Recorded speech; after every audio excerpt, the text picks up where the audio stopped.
جب میری امت دعوت کا کام چھوڑے گی اللہ ان پہ ظالموں کو مسلط کرے گا، ان کو آپس میں لڑوائے گا، ان کی دعاؤں کو قبول نہیں کرے گا، وہی قرآن وہی ان کی برکات سے محروم کرے گا، اور دشمن کے خلاف ان کی کوئی مدد نہیں کرے گا۔ آج مسلمان سے تبلیغ کا مقصد ہے واپس مسلمان دائی بن جائے، دعوت دینے والا بن جائے۔ نمبر تیسرا دشمن ماحول مین۔ ہم ماحول کی وجہ سے میرے پیارو آج بالکل الگ ہو گئے ہیں۔ یہ تبلیغ والے کہہ رہے ہیں واپس مسجدوں میں آ جاؤ۔ انسان کو اللہ نے پانی سے بنایا، پانی ماحول کا اثر لیتا ہے۔ بعض لوگ کہتے ہیں ہمیں لڑکیوں سے کچھ نہیں ہوتا، ہمیں سارا دن ان کے ساتھ کام کرتے ہیں۔ ہمارے ایک بزرگ ہیں مفتی زین العابدین صاحب، وہ کورٹ میں گئے تو ایک دم لڑکیاں گھبرا گئی، چھپ گئی۔ مفتی صاحب آ گئے، دوپٹے لے لیے، تو جج صاحب نے چھیڑا کہ تم مولویوں کو دیکھ کے عورتیں گھبرا جاتی ہیں، تمہارا کیا ہوگا آخرت میں، ڈر جاتی ہیں تمہیں دیکھ کے، تم سے پردے کرتی ہیں، یہ کیا وجہ ہے؟ ان کا بے وقوف، ان عورتوں کا پردہ مردوں سے، یہ مرد دیکھیں گی تو ڈریں گی، تم اس سے تھوڑی ڈریں گی، سارا دن ان کے ساتھ رہو، کچھ بھی نہیں ہونا، یہ مرد دیکھ کے ڈریں گے، تم مرد تو بنو پہلے۔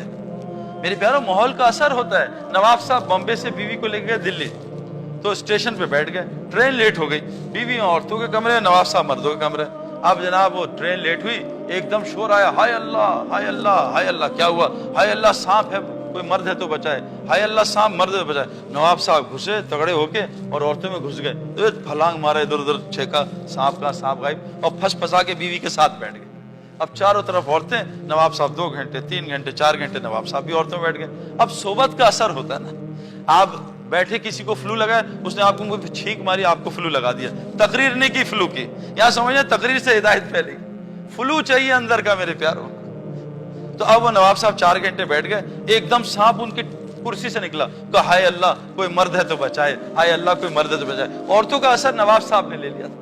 آج ہمیں پتہ نہیں چل رہا اس ماحول کا کتنا گندا اثر ہو رہا ہے۔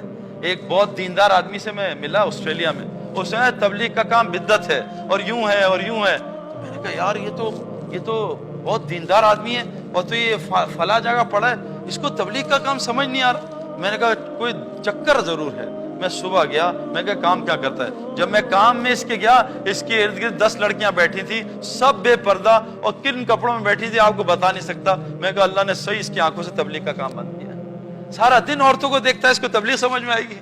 میں آپ کو گارنٹی دیتا ہوں، میرے ساتھ چلو، قسم کھا کے کہہ رہا ہوں، میرے ساتھ چلو، میں آپ کو وہاں لے جاؤں گا جہاں 40 دن نہ لڑکی دیکھو گے، نہ لڑکی کی آواز سنو گے، نہ لڑکی کو بولو گے، نہ لڑکی سوچو گے۔ دیکھنا اللہ آپ کو کیا دکھاتا ہے۔